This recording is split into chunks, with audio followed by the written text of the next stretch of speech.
Hello, and welcome to On Point. I'm Matt Roth. According to the Pew Research Center, about 1/4 of all veterans say it is somewhat difficult to adjust from military life to civilian life. And almost half of those veterans who served after 9/11 say the adjustment is difficult.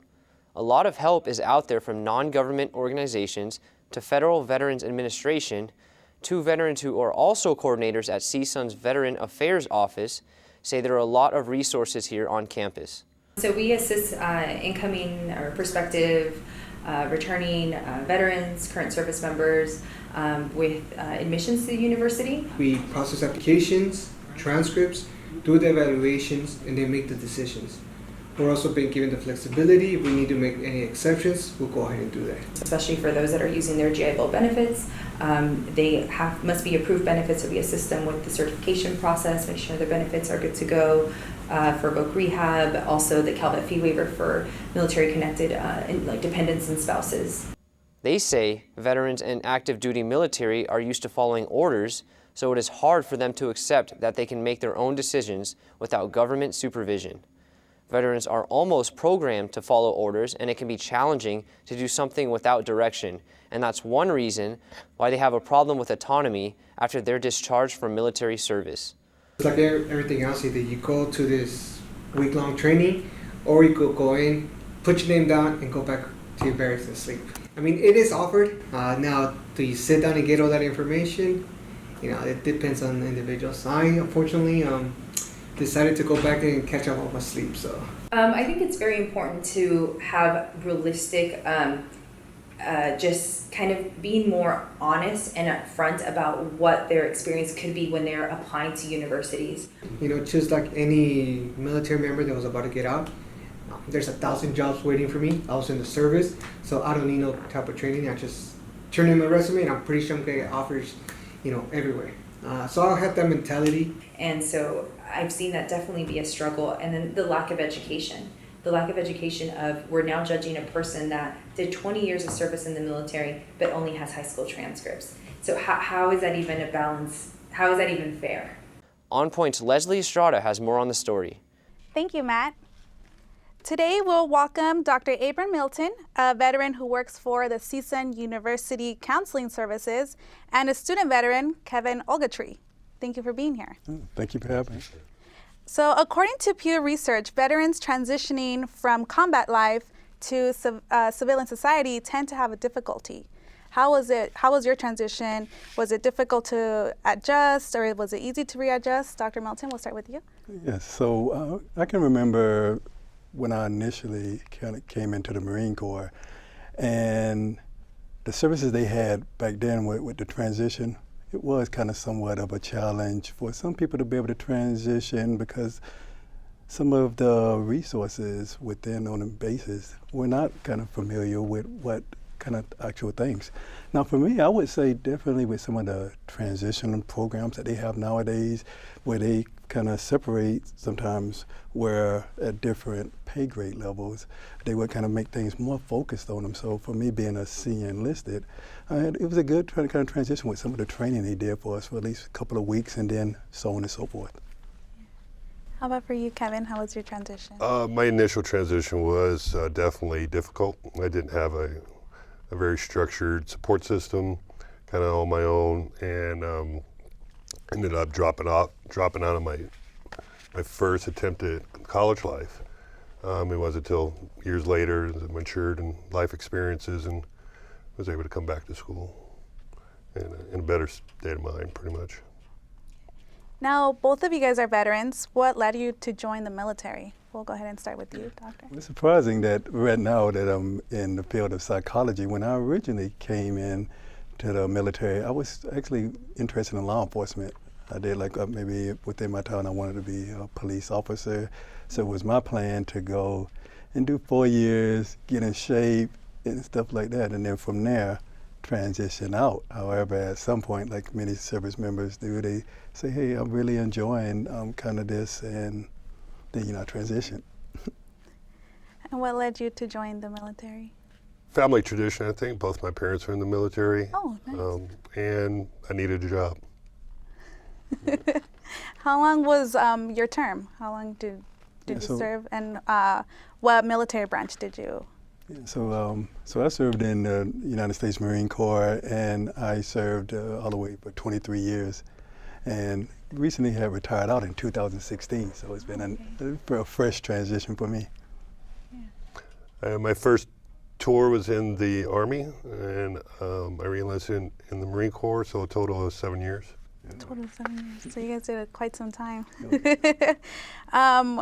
Where were you stationed? Did you guys receive like any kind of culture shock once you guys were stationed? We'll go ahead and start with you, Kevin. First duty station in Europe, a little culture shock. Being young and the different types of people dealing with it, rules, regulations, drinking ages, all that. It was very different. Second enlistment, deployed. So that was definitely a culture shock, and being in a combat area. Yeah.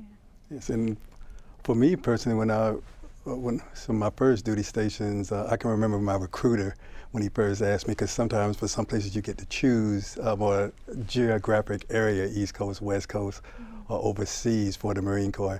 And I can remember when the recruiter first showed me the map, I kind of almost like blocked off the East Coast and said, I want anything west and beyond. So one of my first duty stations, they sent me out to Japan. All right, and so I spent a couple of years there, and then at that point, sometimes I feel in the military, it's almost like, where didn't I get a chance to go to? Because there was times over in Japan, on the West Coast, and then there was some places kind of overseas, like Republic of Georgia, former Soviet Union, Korea, and many different kind of places here and there, which was definitely quite an experience. And sometimes you do, like you said, culture shock. And transition, right? Just like with college life. Yeah. So, Dr. Milton, this question is for you. How was your transition to working? Did you know exactly what you wanted to do after the military, or? Yes. Well, as I mentioned to you initially, how I thought I was going to do law enforcement, and then maybe I would say halfway into my term, I started saying interest. Hey, I want to do something else. And so from that point, that's when I started looking into psychology. And so for some of my career, I already kind of knew as I was getting out that I wanted to be a psychologist. Actually, when I got out of the military, retired out, it was because of the transition between going into psychology, residency requirements and all that, and staying in was crossing. So I had to make a decision, talk with my family about those things, and decided to go ahead and retire out. Yeah. So knowing that you wanted to be in law enforcement, what initially led to mental health, being a mental health consultant? Oh, good question.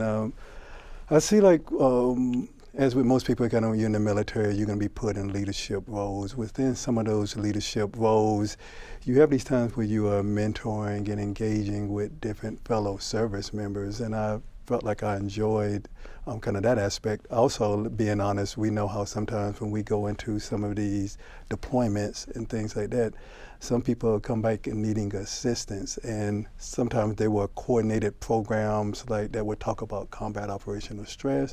I would be one of the volunteers that took into those things that talked about sexual response or sexual assault, kind of coordinators to kind of help people, and I found that very rewarding. So then it kind of helped me, say, going into the field of mental health. Yeah. Now, Kevin, what about you? From my fellow veteran friends and what they tell me, the military gives you a sense of purpose and ownership, and seeking a job as a civilian, that is what you're looking for. Sorry. What is your major, and how did you decide on it? Did the military have an impact on that? Maybe in a roundabout way, like Dr. Milton was saying, my major is psychology. When I first got out, my major was criminal justice. Like Dr. Milton, I planned to go into law enforcement. It's a common thing, right? And the more I got into that and having to deal with dealing with coping mechanisms as they were, I kind of stepped away from that. When I returned back to college, figuring out what I want to really do on my career path, and that was to help people that have been in my position, getting through mental health issues, getting through substance abuse issues, and so psychology was a step towards achieving that goal. Dr. Milton, what is PTSD and how does one develop it? Yeah, so when we think about PTSD, with that acronym, it talks about post-traumatic stress disorder, right? So with that, what it's basically talking about is this onset of how people experience kind of trauma after some significant traumatic event. A lot of times what we see with individuals is that they may have a traumatic experience. It may be combat related. It may be a traffic accident. It's some kind of unique thing. And then after a certain period of time, sometimes between 3 to 6 months, they start noticing these different onsets, or maybe we call like symptoms about hypervigilance, maybe kind of avoidant behavior, maybe anger or irritability, and they just feel like there's some things are not like how they used to. They may want to avoid certain kind of locations. So a lot of times people may not even notice this stuff, and then when they come in with a professional, we can kind of see some of the trends through proper screenings and assessments, and then kind of get them the help they need. Is it correct to think that someone who has been in combat has PTSD? And I think that's definitely encourage them to say that everyone that goes to combat experiences, suffers from post-traumatic stress.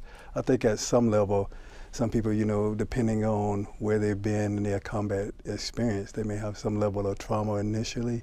And then that's one thing I enjoyed about the military later on, is that when you are coming out of combat areas, they have certain psychologists or mental health professionals. They help to try to debrief in that moment before you come out of that theater operation, in the zone.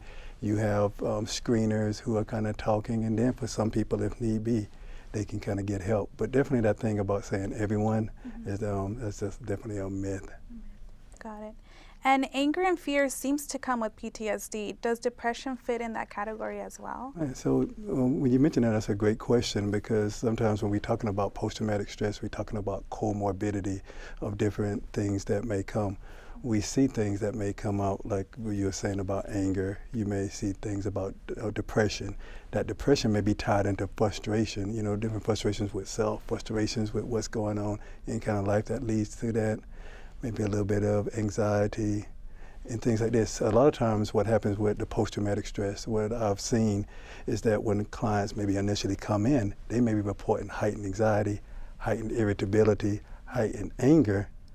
But then as they're talking with me, they may talk about something that I feel like is traumatic, and then from there I do a screening, and then we can find as much more. Yeah. Kevin, were there any resources that the military supplied you with that you were able to use once you were out of the military? Yes, the VA, the Veteran Administration, provided counseling and other benefits, which I continue to use to this day, and it's helped me out a lot.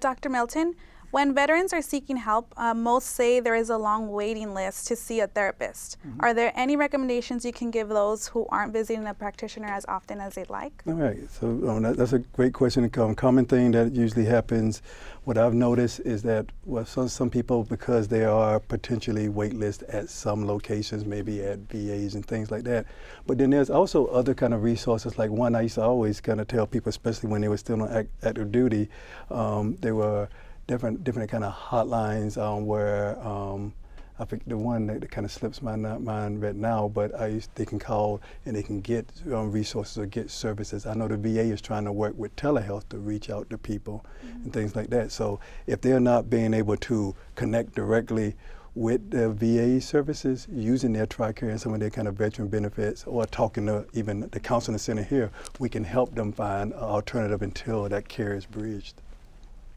The Transition Assistance Program, TAP, was created to be a reverse boot camp to educate the departing troops on job skills, veteran benefits, and personal finances. Do you believe the program has helped current veterans? Have you seen like a different change or like a pattern? Oh, Interesting you mentioned that because I can remember when initially when the TAMPS program went through, and then I also went through and how they modified the thing based on people's different experiences. So someone who has served in the military maybe for 4 years would get a different kind of transitional class than someone like me who had been in 23 years. So the 4 years they may kind of teach about different things about about what it's like to kind of go to school, or maybe their basic family, or kind of things at that level.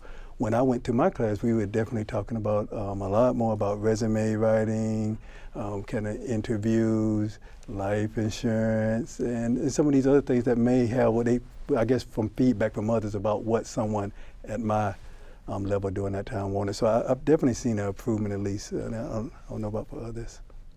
That's all the time we have. Thank you for being here. We'll be right back. I'm Rudy Tempesta. I'm 92 years old. I fought in World War II. Then I came home, worked for the post office for 70 years. I've been getting Meals on Wheels, and I enjoy it. The most important thing about Meals on Wheels is you meet the people, which to me is fantastic. You need people to keep your brain moving. That's what life is about.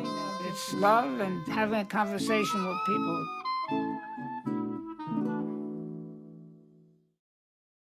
Welcome back. I'm Emmanuel Yang, and I'm here with Robert Graves, Director of Operations at Disabled American Veterans Department of California, also known as DAV. Thank you so much for being here. I appreciate it. Thank you.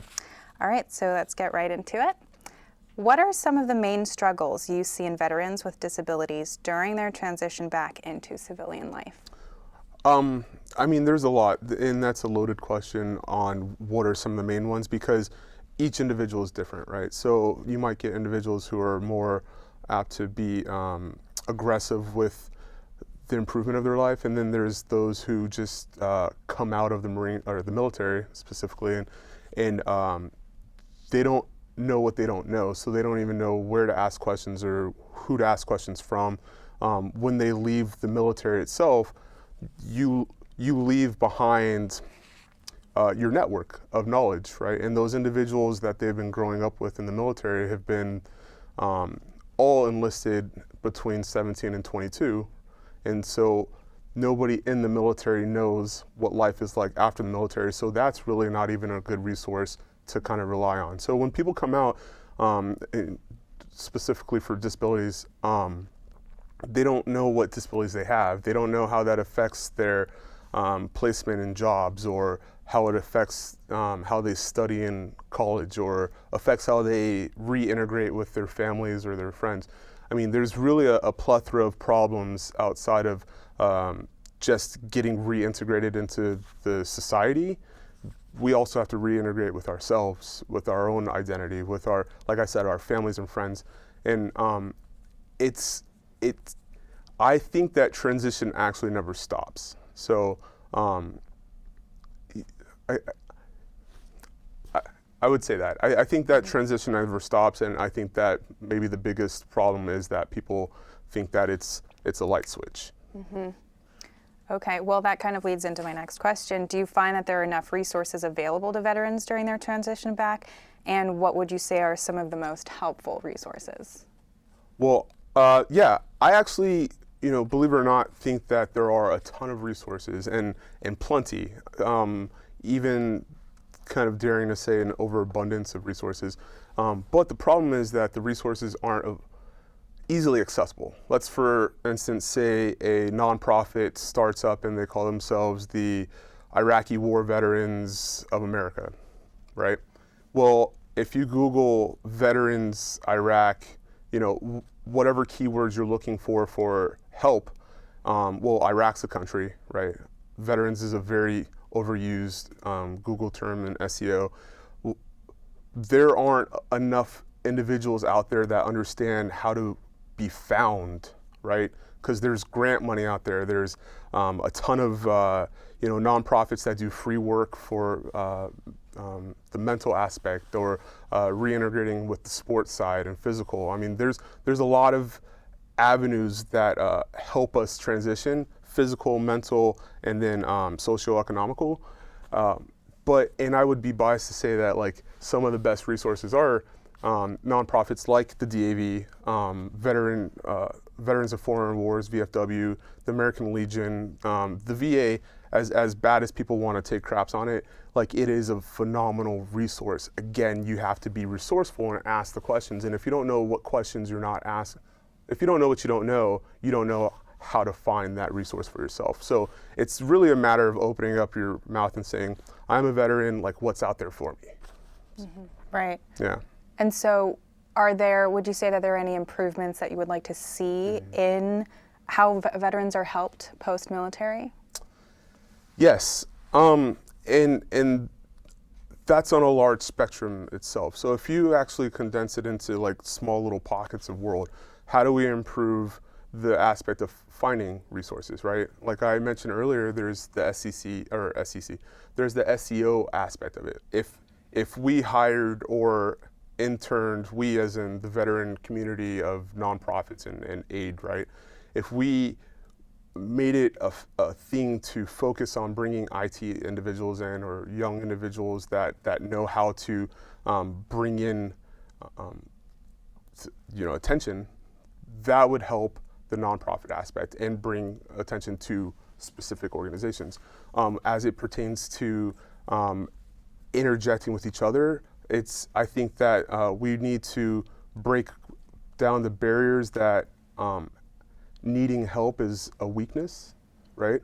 That speaking up is taboo, and I think that as individuals, veterans need to realize that the pack mentality of leaving the military needs to continue at least for a year or two before they actually break off into their own and figure out what it is or what value they're going to add on the backside. But and you can get into the interpersonal aspect of adding value to society, right? So what is it that you want to do when you get out? How are you going to approach it? And then again, what resources? Those questions need to be asked and in a more specific type of way. And through your own observation, do you find that physical disabilities are more limiting than mental health issues, or vice versa, or is it kind of the same? That there's a question that has no answer, right? Because again, each individual is its own story. Two individuals with PTSD or PTS, or let's say two individuals with leg loss, right? One individual may have lost their leg due to a bad infection, one in a helo accident, right? For instance, Kirstie Ennis, who was recently last year, on the body issue of ESPN, which is like the nude issue, and all the athletes are nude, right? She lost her leg in a helicopter accident. She's a Marine Corps veteran, and she's pretty much the spokesperson for MVP in her sense. And she's got her own TV show where she's climbing Everest and, on cattle farms. And then you've got individuals who have gone through that same thing and they just can't break out of their shell. And it's not a matter of do they have the ability, it's just a matter of really harnessing that ability, really wanting to move forward in their lives. And so I live in a world where I see individuals all the time with disabilities, right? And they're out there doing phenomenal things. My buddy has cerebral palsy. He's a pro surfer. At the DAV, we're being approached right now by a nonprofit that wants to teach guys how to surf and ride horses. And there is no limit to what a physical disability can take you. And that's the same to say with the mental disability, right? There is no limit unless you put limits on yourself. And so it seems like as a society as a whole, we put a lot more emphasis on physical disabilities. Do you find that there are enough resources for focused on mental health as well for veterans? And to get straight into that, no. For physical health, there are a lot of resources, right? There's even nonprofits that promote going hiking every Saturday or something outdoorsy. all the time. For mental health, it was a big hit, but our community just lost the Soldiers Project, which was a free mental health clinic for military individuals and their families, right? To get personal care, family and marriage therapy, and that's gone now. Now that that's gone, like, where do we turn to? Because the VA does have, 6-month waiting time sometimes to get in there, and that's just to be seen for the first consult. So when it comes to mental health care, absolutely. I think that there is a big, huge gap in the field. And what I do know is that more and more veterans are going through the social working aspect of their colleges and really trying to give back to society in that way. But, so they intern and work at things called like the vet centers that are VA funded. But there needs to be more, and there needs to be more conversation about it, and it needs to be educated so that this could be in the household and not just you have to go to a brick and mortar to get help from one person who may get transferred in 6 months. So yeah, there's a lot of work that needs to be done in that field. So what advice would you give to veterans currently going through their transition back? Take control and ownership of your own transition. Ask questions. Remember that people out here are just people, right? That there is no rank structure out here. If you go to the VA and somebody tells you no, for instance, let me tell you a little story. I had a big labrum tear in my right shoulder since 2004. And at the VA, I kept saying, okay, there's something wrong with me. X-ray, nothing's wrong with you. Man, I know there's something wrong with me. MRI, we don't see anything wrong with you. I know there's something wrong with me. My shoulder it feels like a fork is in it. And so they finally did another MRI with some dye injection, and then they found the labrum tear. And that was almost an 8-month process, right? So, but that happened because I was very aggressive with my own health, right? A lot of people will hear, no, we don't see anything, then they're out the door and they don't go and return. And they need to take care of themselves mentally, physically, emotionally, and socially. And it's all about taking ownership of your own transition, asking questions, not taking no for an answer. And that means, with the health and jobs, right? If you're in a job placement and you'd like to move up the ladder, you're not just a wrench turner. I mean, it's all about taking ownership of your life. That's how to succeed in transition. That's all we have time for. Thank you so much for being here. Thank you for watching On Point. You can follow us on social media at CSUN On Point. You can hear us on KCSN 88.5 FM on Sunday mornings at 5:30. You can watch us on Santa Clarita Valley Television on Sundays at 5 and on LA 36 at 4 on Thursday afternoons and 7:30 on Friday evenings. For On Point, I'm Matt Roth.